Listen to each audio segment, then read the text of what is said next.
আমার বাবার নাম স্বর্গীয় গৌরাঙ্গ চক্রবর্তী। আমি 12 দিন মহাশ্মশানের শিব মন্দিরের পূজারী। আমি 8 নং ওয়ার্ডের রিভর শাহপাড়া ঠাকুরবাড়ি নিবাস। আমি সেখানে বিগত 4-5 বছর ধরে এখানে বসবাস করতেছি। বিগত কিছু লোক আমার পিছনে শত্রুতাম করে লাগছে। কালকহ আমার পাশের বাড়ি ভাড়াতে আমার সাথে ঝগড়া রাগারাগি করেছে, আমাকে চাপুতি দিয়ে কোবাই বয়ে হুমকি ধমকি দিছে। আমি কালকে রাত্রে মন্দিরের অনুষ্ঠান ছিল, সেই অনুষ্ঠান সময় চলাকালীন আমি শুনতে পারি কিছু মুখে আমার বাড়িতে আগুন লাগছে।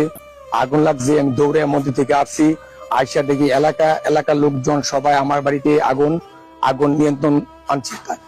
তারপরে আমিও আসছি, আইসা গেট মুট খুলে দিয়ে আগুন ধাউ ধাউ করে চলছে। আমার বাড়ির সবকিছু পুইরা ছাই হয়ে গেছে।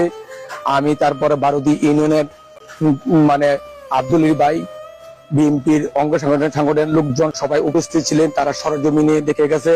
আমার পাশে সাংবাদিক জহির ইসলাম, জহির কাকা উপস্থিত ছিল, এলাকাবাসী সবাই উপস্থিত ছিল। আমি সঠিক তদন্ত চাই, সঠিক বিচার চাই।